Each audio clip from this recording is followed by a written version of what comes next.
눈여겨져 보는 게 있어요. 뭘 눈여겨보느냐면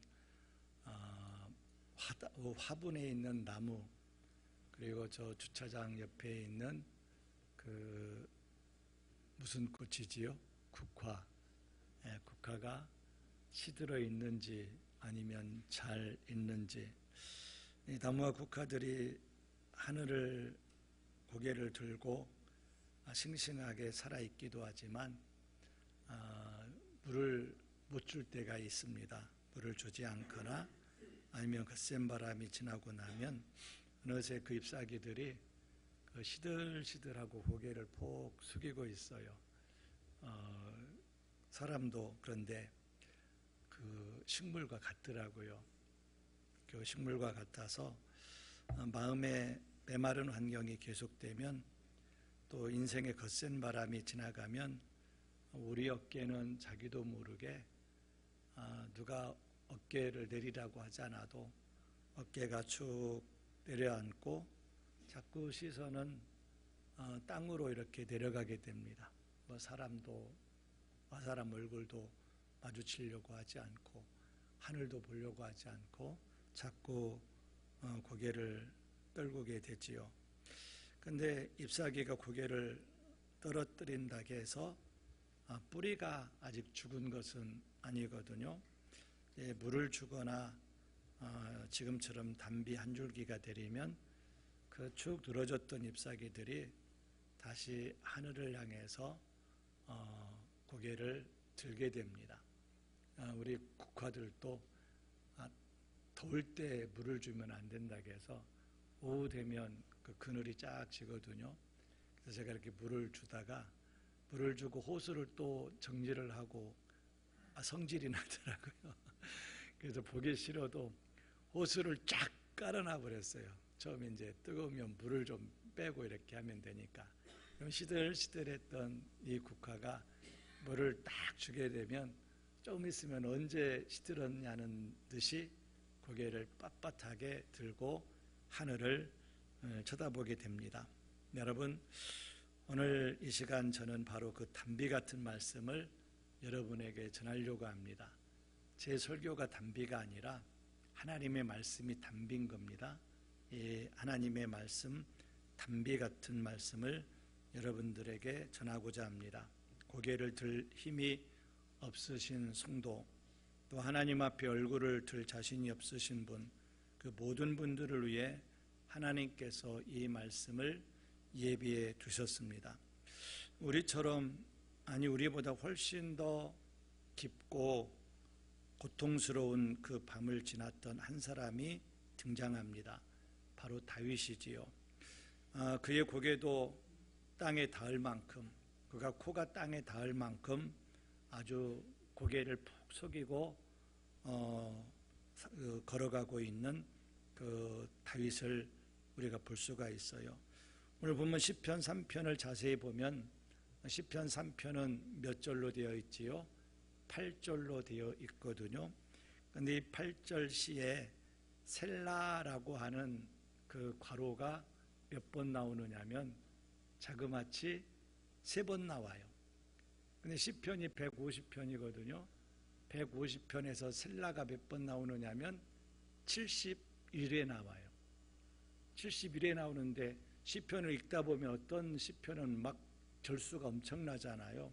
근데 딱 8절밖에 안 되는데 이 시편 3편에는 셀라가 3번 나옵니다. 이 셀라는 여러분들 성경 읽을 때 셀라 안 읽지요. 왜 안 읽느냐면은 이 셀라는 음악적 지시어로 이렇게 알려져 있습니다. 우리 음악으로 말하면 순표라고 하나요? 심표라고 하나요? 순표.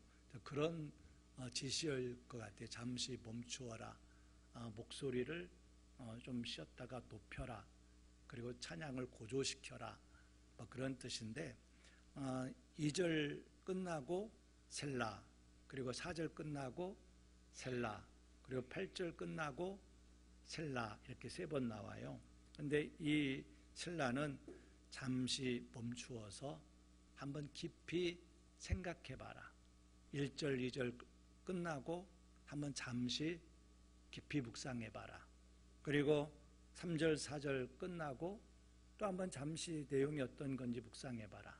그리고 전체를 끝난 다음에 그 내용이 어떤 건지 마음속 깊이 한번 생각해봐라 라는 그런 뜻으로 이 셀라가 중간중간에 껴있다고 그렇게 얘기를 합니다. 다윗이 이 시를 쓰면서 3번 멈추고 깊이 묵상했던 것처럼 우리도 오늘 이 3번의 멈춤을 따라서 다윗의 눈물의 그 발자국을 우리도 한번 따라가 보려고 합니다. 그 밤의 끝에서 마침내 우리의 메마른 뿌리에도 단비를 내려 시들시들했던 이 국화 잎이 물을 딱 주면 어떻게 돼요?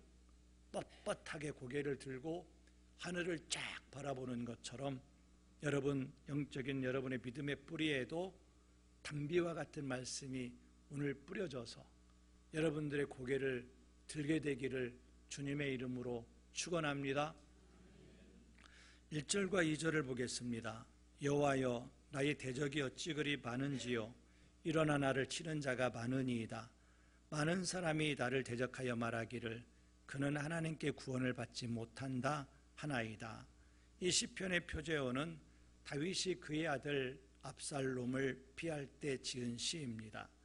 골리앗을 쓰러뜨리고 하나님의 마음에 합한 자라 불리었던 왕이 다른 사람도 아닌 자기의 피부치, 자기의 사랑하는 아들, 자기가 정말로 아끼는 아들 압살롬이 칼을 들고 자기 아버지를 죽이겠다고 지금 추격해 옵니다.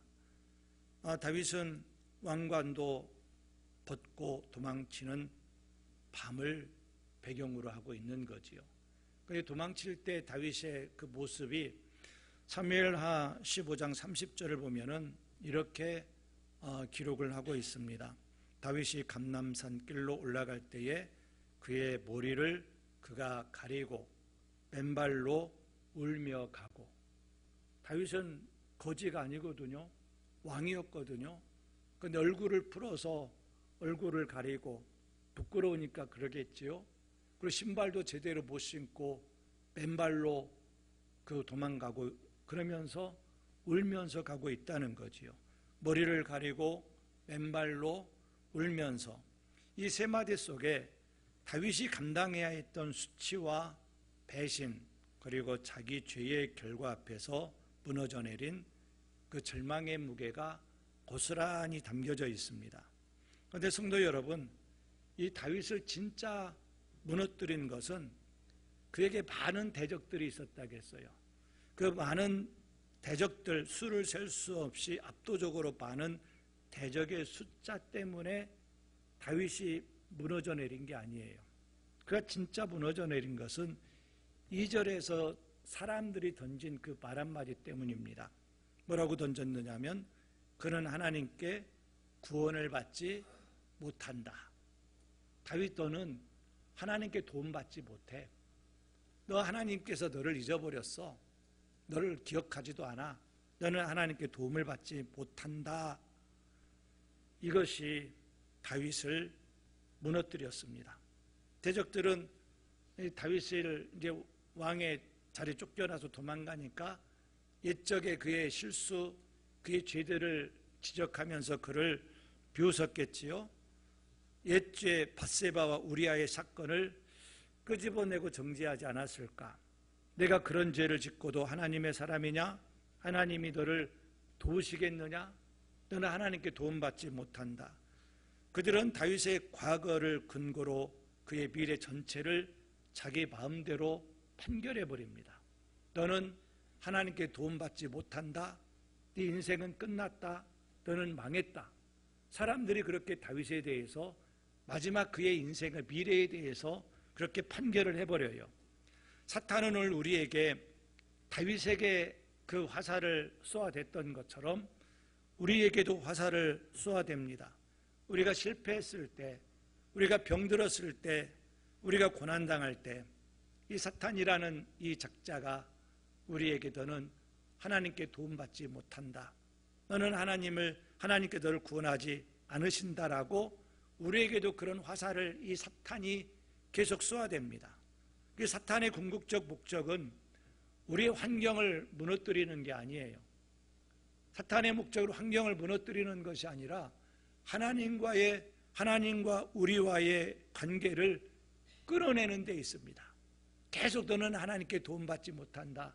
너는 하나님이 도와주시지 않는다. 계속 화살을 쏴대면서 우리가 하나님과의 그 관계가 단절되고 하나님 앞에 우리가 나가지 않게 되기를 원하는 것이 목적입니다. 사랑하는 성도 여러분, 여러분을 향해 어떤 절망의 화살이 던져졌습니까? 실패가 절망의 화살일 수도 있고요. 질병의 문제가 우리의 절망의 화살일 수도 있고요.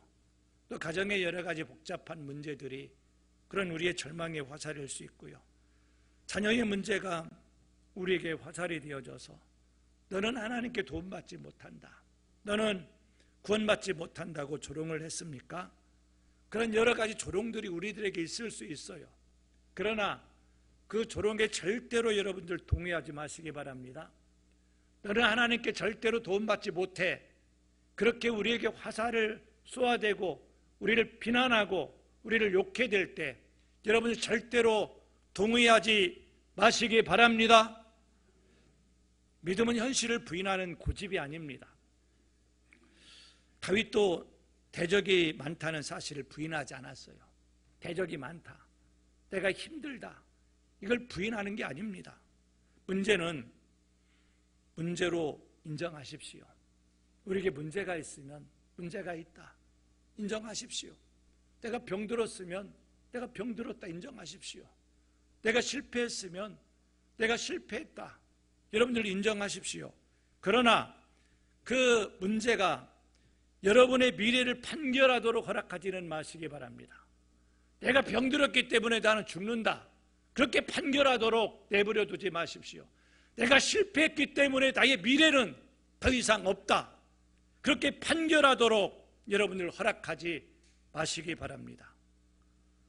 물 부족으로 고개를 떨구어뜨린 그 잎사귀가 스스로 고개를 들 수 있어요, 없어요? 물이 부족해서 목사가 물을 안 줘서, 우리 권집사님이 물을 안 줘서, 우리 한영애 권사님이 물을 안 줘서 고개를 숙이고 있어요. 그런데 이 고개를 숙인 이 잎사귀가 스스로 고개를 들 수 있나요? 절대 못 들지요. 고개를 들 수가 없어요. 그 스스로 고개를 들 수 없듯이 우리도 혼자 힘으로는 그 절망을 뒤집을 수가 없어요. 우리 혼자의 힘으로는 이 절망을 우리가 뒤집어서 다시 고개를 들 수가 없다는 겁니다. 그러나 다윗은 그 무력함 속에서 판결을 뒤집으실 분이 계심을 믿었습니다. 나의 고개를 들게 하시는 분이 계시다라고 하는 것을 알았습니다. 첫 번째 셀라 앞에서 잠시 멈추어 조용히 여러분들 한번 하나님을 향해서 이런 기도를 해보시기 바랍니다. 하나님, 사람의 말보다 환경의 소리보다 주님의 말씀을 더 크게 듣게 하시옵소서. 사람들은 다윗에게 뭐라겠어요? 너는 하나님께 구원받지 못한다. 그 환경은 너무 어려웠어요. 너무 비참했어요. 여러분, 사람의 말보다 환경의 소리보다 주님의 말씀을 더 크게 듣게 하여 주시옵소서. 여러분 그렇게 기도하시기 바랍니다. 그리고 꼭 그렇게 되시기를 주님의 이름으로 축복합니다. 그 작은 신음 같은 기도를 주님은 결코 외면하지 않으시고 들으십니다. 절망의 소리가 사방에서 몰아치던 그 순간 다윗은 3절에서 놀라운 고백을 합니다. 뭐라고 고백을 하느냐면 같이 한번 읽어볼까요? 여호와여, 주는 나의 방패시요 나의 영광이시요 나의 머리를 드시는 자신이다. 너는 하나님께 도움받지 못한다. 많은 대적이 있다. 그런데 다윗이 여호와여, 주는 나의 방패시요 나의 영광이시요 나의 머리를 드시는 자신이다. 대적의 소리가 아직도 귀에 쟁쟁한데 다윗의 시선은 완전히 돌아섭니다. 그리고 세 가지 위대한 고백을 마치 폭포수처럼 쏟아내기 시작합니다. 첫째는 주는 나의 방패시요. 방패는 사방을 두르는 방패입니다. 사방이 포위된 다윗은 대적의 포위망보다도 촘촘하게 자신을 감싸시는 하나님을 고백하는 겁니다. 대적들이 나를 감싸고 있지만 그 대적보다 더 촘촘하게 하나님이 나의 방패가 되어주셔서 나를 보호하고 계시다 고백하는 거지요. 나의 영광이요. 이 영광을 뜻하는 히브리어가 카보드입니다. 이 영광이라는 뜻의 본래 의미는 무겁다 그리고 가치 있다라는 뜻이라고 합니다. 무겁다, 가치 있다. 그런데 지금 세상 왕관을 다윗이 잃어버렸습니다. 그리고 그는 지금 맨발로 도망가고 있습니다. 이런 다윗을 볼 때 가치 있어 보여요? 왕으로서 권위가 있어 보여요? 가치도 없어 보이고 권위도 없어 보입니다. 그런데 그는 자신의 참된 무게와 가치가 이 왕좌에 있는 것이 아니라 오직 하나님께 있음을 그는 고백하는 겁니다. 내가 하나님의 손에 붙들려져 있다. 그러면 그 사람은 가치 있는 거예요. 여러분, 우리들이 병 걸렸다고 문제가 있다고 어떤 환난 속에 있다고 우리가 가치가 없는 게 아니에요. 하나님의 손에 붙들려 있으면 그 사람은 무거운 사람이고 가치가 있는 사람임을 믿으시기 바랍니다. 세 번째는 나의 머리를 드시는 자신이다 라고 고백합니다. 여기서 머리를 드시는 자, 이 동작의 주체를 주목해 보시기 바랍니다. 고개를 누가 듭니까? 다윗이 듭니까? 다윗이 고개를 들 수가 없어요. 고개를 들게 하시는 분이 누구시지요? 하나님이십니다. 죄책감과 수치심 때문에 고개를 들 힘조차 없이 땅만 보며 걷던 다윗에게 하나님께서 손을 뻗어 그의 얼굴을 부드럽게 하나님의 손으로 감싸시면서 다윗아, 고개를 들어라. 고개를 들어라. 시선을 하늘을 향해서 보라. 그렇게 말씀을 하시는 거지요. 놀랍게도 똑같은 의미의 표현이 시편 27편 6절에도 등장합니다. 거기에 보면 이제 내 머리가 나를 둘러싼 내 원수 위에 들리리니 그랬습니다. 3편과 27편 두 개 다른 시편, 두 개 다른 절망의 순간에 다윗은 머리를 들어 올려주시는 동일한 하나님을 만나게 됩니다. 자기가 머리를 들 수가 없어요. 그런데 하나님께서 따뜻한 손으로 다윗의 얼굴을 어루만지시면서 사랑하는 아들아, 고개를 들어라. 사랑하는 딸아, 고개를 들어라 하고 우리의 고개를 들어주신다는 거지요. 여러분, 성경을 조금 넓게 보면 이 머리를 든다라고 하는 표현이 다윗만을 위한 특별한 언어가 아닙니다. 성경 전체에 흐르는 하나님의 은혜의 표현입니다. 정죄받은 자가 다시 사랑받는 자로, 죄수가 다시 자녀로, 병든 자가 치료받은 자로, 문제 있는 자가 해결된 자로, 큰 산에 막힌 자가 평지가 된 자로, 회복의 은혜의 선언입니다. 메투엘리는 이것을 이렇게 설명했습니다. 세상이 우리의 머리 위에 수치와 절망의 죄를 뿌릴 때 하나님은 은혜의 손길로 우리의 고개를 드시어 땅이 아닌 하늘을 바라보게 하신다. 그래서 우리의 고개를 하나님께서 들어서 고개 숙이지 마. 고개를 들어 하나님을 바라봐. 우리는 고개 들 힘도 없는데 하나님께서 우리의 고개를 만지시면서 고개를 들어주시면서 하늘을 바라보게 하신다는 거지요.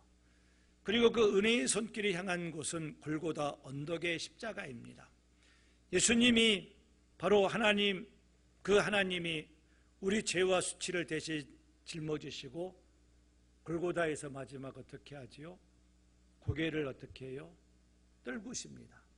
그 십자가를 보면 예수님께서 십자가를 지고 고개를 이렇게 떨구고 계시는 것을 여러분들이 보게 됩니다. 사흘 만에 부활하심으로 예수님은 고개를 당당하게 드시게 되지요. 그리고 이제는 고개를 들라라고 하는 선언을 온 우주에 선포하셨습니다.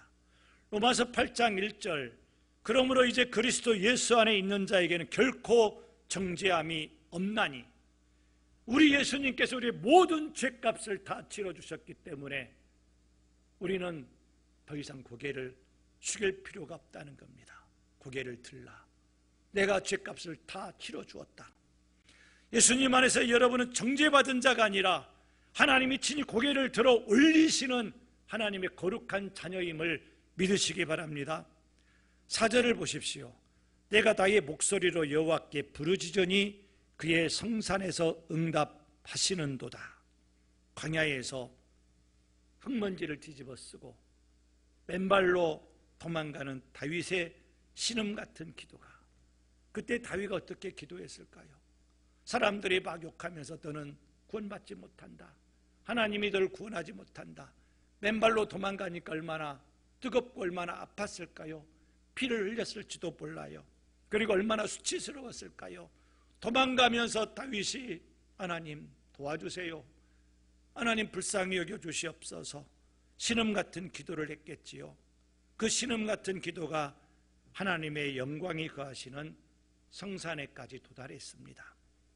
여러분이 아무도 없는 방바닥에서 혼자 울면서 기도할 때가 있잖아요. 여러분들이 병실에서 천장을 바라보면서 하나님, 내 인생이 왜 이렇게 비참하지요? 또 어떤 때는 누구한테도 들키고 싶지 않아서 막 운전하고 겨우 간다는 게 오봉저수지, 거기에 가서 혼자 펑펑 울면서 하나님 왜 이렇게 힘들지요?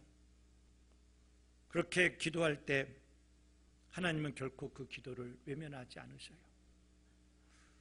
두 번째, 설라 앞에서 지금 이 시간 십자가 앞에 여러분의 수치와 죄책을 조용히 내려놓으십시오. 주님, 저는 제 스스로의 힘으로 고개를 들 수가 없네요. 십자가의 주님, 제 머리를 들어주십시오. 제 머리를 들어 올려주십시오. 기도하시기 바랍니다. 여러분들의 숙인 머리 하나님께서 들어주실 줄로 믿습니다. 5절과 6절을 함께 읽어볼까요? 시작. 내가 누워 자고 깨었으니 여호와께서 나를 붙드심이로다. 천만인이 나를 에워싸 진친다 하여도 나는 두려워하지 아니하리이다. 1절을 한번 보여주세요. 1절을 보시면은 1절에 뭐라고 나와 있어요? 여호와여, 나의 대적이 어찌 그리 많은지요. 대적이 많대요. 1절에 나의 대적이 어찌 그리 많은지요. 근데 6절에는 뭐라고 나와 있어요? 천만인이 나를 에워싸 진친다 하여도. 많다고 하는 것, 그 다음에 천만인이라겠거든요. 그것은 오히려 대적이 드러났다는 겁니다. 상황이 나아진 거예요? 악화된 거예요? 상황이 나아진 거예요? 나빠진 거예요? 나빠졌어요. 좋아진 게 아니에요. 상황이 나빠졌어요. 그런데 이 상황이 더 악화되었는데 다윗의 두려움은 놀랍게도 사라졌어요. 상황은 안 좋았는데 다윗의 마음속의 두려움은 놀랍게도 사라졌습니다. 환경이 바뀐 것이 아니라 다윗의 시선이 바뀌게 된 겁니다. 성도 여러분, 문제가 사라져서 평안한 것이 아니라 하나님을 바라봄으로써 문제 한가운데서도 평안한 것, 오늘 우리가 붙잡아야 할 하나님의 말씀입니다. 문제 한가운데서도 여러분들 평안하시기를 축복합니다. 문제가 해결돼서 평안한 것, 그건 교회 안 다녀도 가능해요. 믿음이 없어도 가능해요.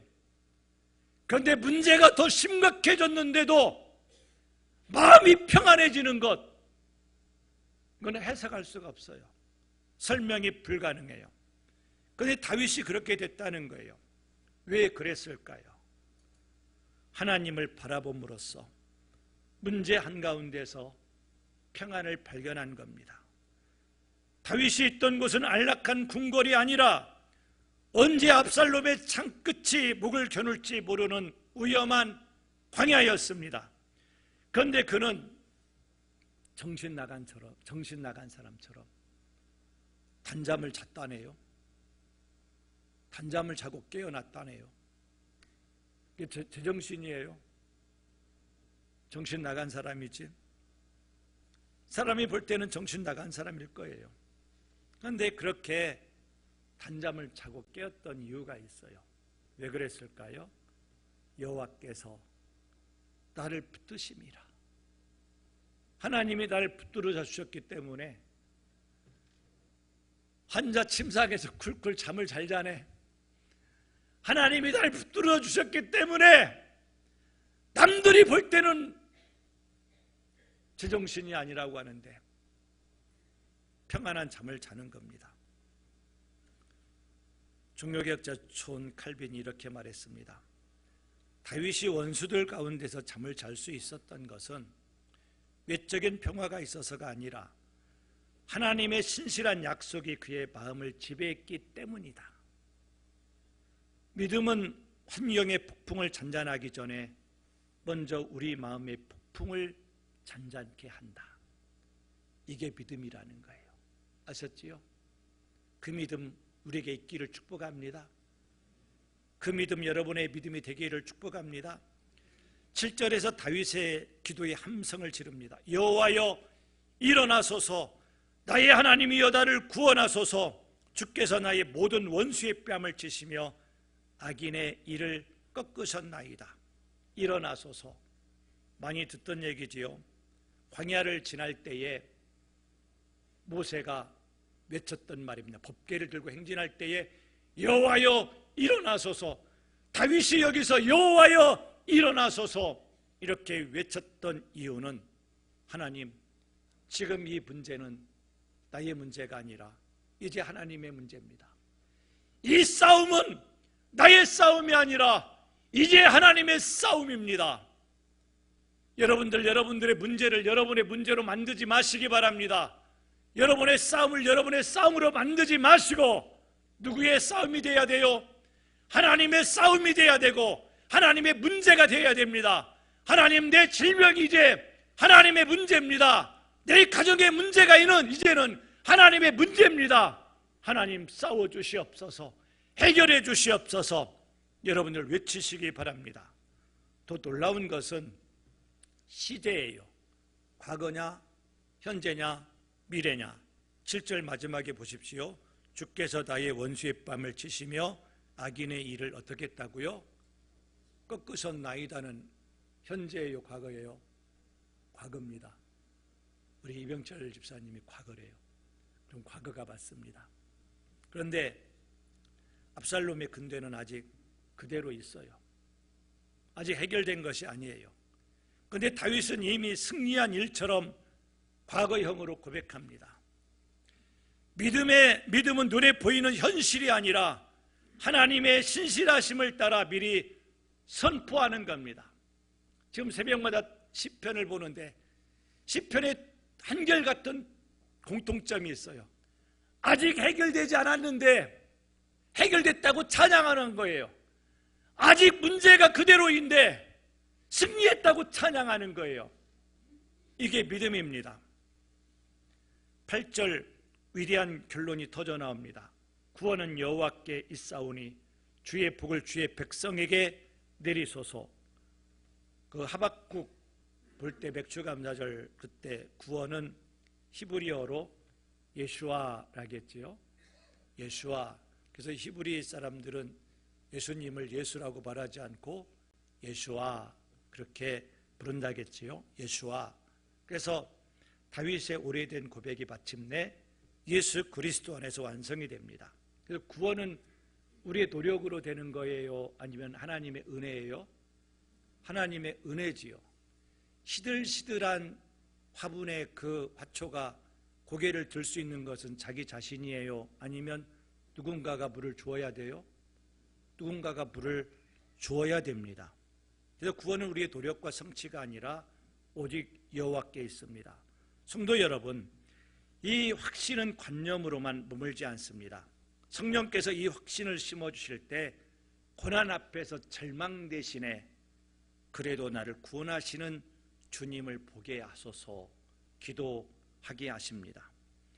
세 번째, 셀라 앞에서 여러분의 삶의 자리, 여러분 각자의 삶의 자리가 있을 거예요. 어떤 사람은 질병의 삶의 자리, 또 어떤 사람은 실패의 삶의 자리, 또 어떤 사람은 고난의 삶의 자리, 또 어떤 사람은 자녀 문제의 삶의 자리, 또 물질의 문제의 삶의 자리, 마음의 상처의 자리 있을 거예요. 그 삶의 자리를 떠올려 보시기 바랍니다. 나의 질병, 나의 상처, 나의 아픔, 나의 실패 떠올려 보시면서 주님, 그 폭풍 한가운데서도 저를 붙드시고 구원하여 주시옵소서. 내가 지금 질병 속에 있는데 나를 구원해 주시옵소서. 내가 지금 물질의 어려움 속에 있는데 나를 구원해 주시옵소서. 여러분 기도할 수 있게 되기를 바랍니다. 사랑하는 성도 여러분, 오늘 본문의 표제어를 다시 떠올려 보십시오. 다윗이 그의 아들 압살롬을 피할 때 지은 시, 다윗 인생에서 가장 참혹했던 밤, 가장 깊은 수치와 배신의 밤에 고백한 시입니다. 그런데 이 시는 탄식으로 시작했지만 찬양으로 끝났습니다. 눈물로 시작했지만 확신으로 마쳤습니다. 압살롬의 근대는 그대로였고 왕자는 여전히 비어 있었습니다.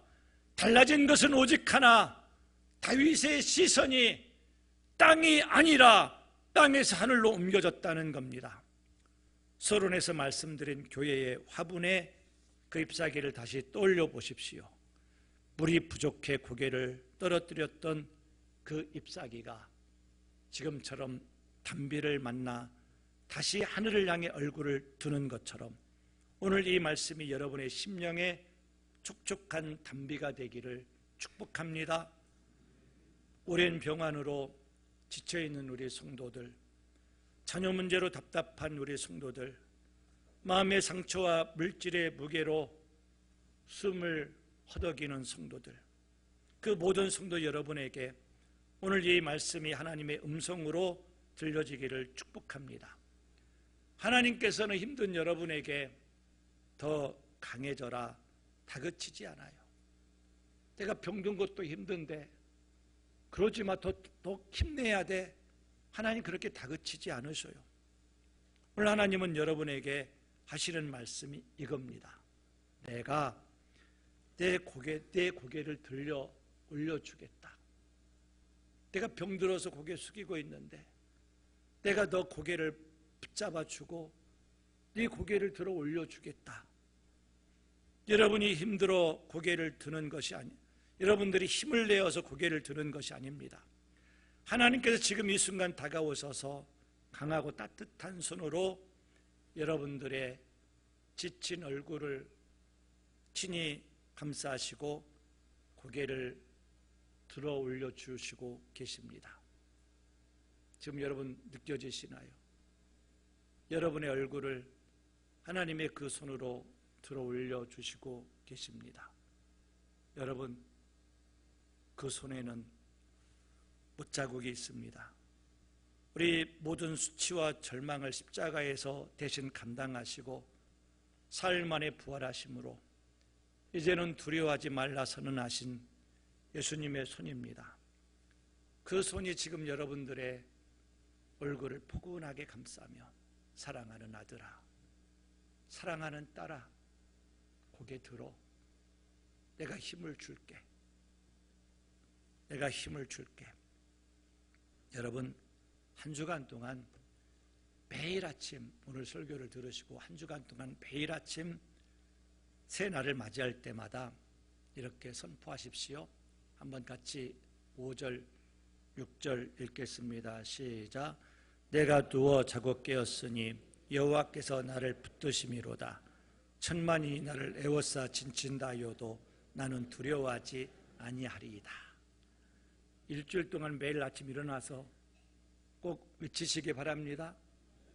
설교 듣고 끝나지 마시고요, 꼭 외치시기 바랍니다. 이 믿음의 확신으로 하반기를 담대하게, 당당하게 고개를 들고 하나님을 바라보면서 살아가는 우리 평화동교회 성도들이 다 되시기를 주님의 이름으로 축원합니다.